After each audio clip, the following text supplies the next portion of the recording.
మహాగణపతి నమ వేద జ్యోతి విజ్ఞానం ఛానల్కు స్వాగతం. మీరు చూస్తున్నది నిజమే.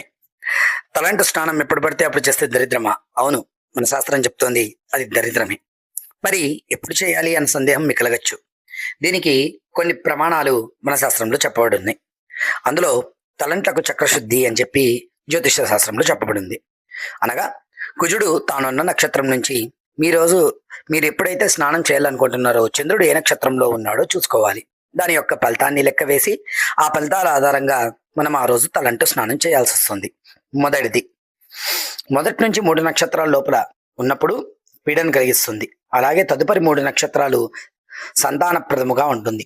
తదుపరి 3 నక్షత్రాలు వ్యాధిని, తదుపరి 3 నక్షత్రాలు దుఃఖాన్ని, తదుపరి 3 నక్షత్రాలు శరీర పుష్టిని, తదుపరి 3 నక్షత్రాలు శరీర వ్యాధిని, తదుపరి 3 నక్షత్రాలు చంచలమైనటువంటి మనసుని, తదుపరి 3 నక్షత్రాలు భాగ్యప్రదాన్ని, తదుపరి 3 నక్షత్రాలు శరీర సౌఖ్యాన్ని కలిగిస్తాయి.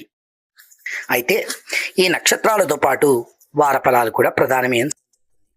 మరి ఏ వారంలో వేసుకోవాలి, ఏ వారంలో చేయాలి అన్న ధర్మ సందేహాలు కలుగుతాయి.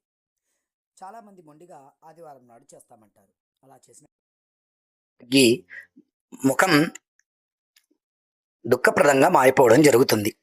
మరి సోమవారం నాడు చేసుకుంటే భీతిని కలిగిస్తుంది, కలవరాన్ని పెంచుతుంది, కాంతిని కూడా తగ్గిస్తుంది.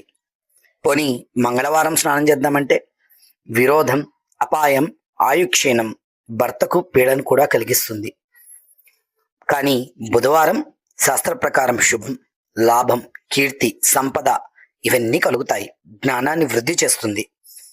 గురువారం అశాంతినిస్తుంది, విద్యాలోపాన్నిస్తుంది, ధన వ్యయాన్నిస్తుంది, శత్రు వృద్ధిని చేస్తుంది. శుక్రవారం అయితే అశాంతిని, వాస్తునాశనం, వస్తునాశనాన్ని, రోగప్రదంగా మార్చే ప్రక్రియలు జరుగుతాయి. శనివారము ఆయువృద్ధిని కలిగిస్తుంది. వస్తు సేకరణ, లాభము, కుటుంబ సౌఖ్యము, భోగము అనే అంశాలు మన జీవితంలో తారాసపడతాయి. కావున ఈ యొక్క స్నానాల విషయంలో తగు జాగ్రత్తలు పాటించవలసినటువంటిది మనం ఎంతగానో ఉంది.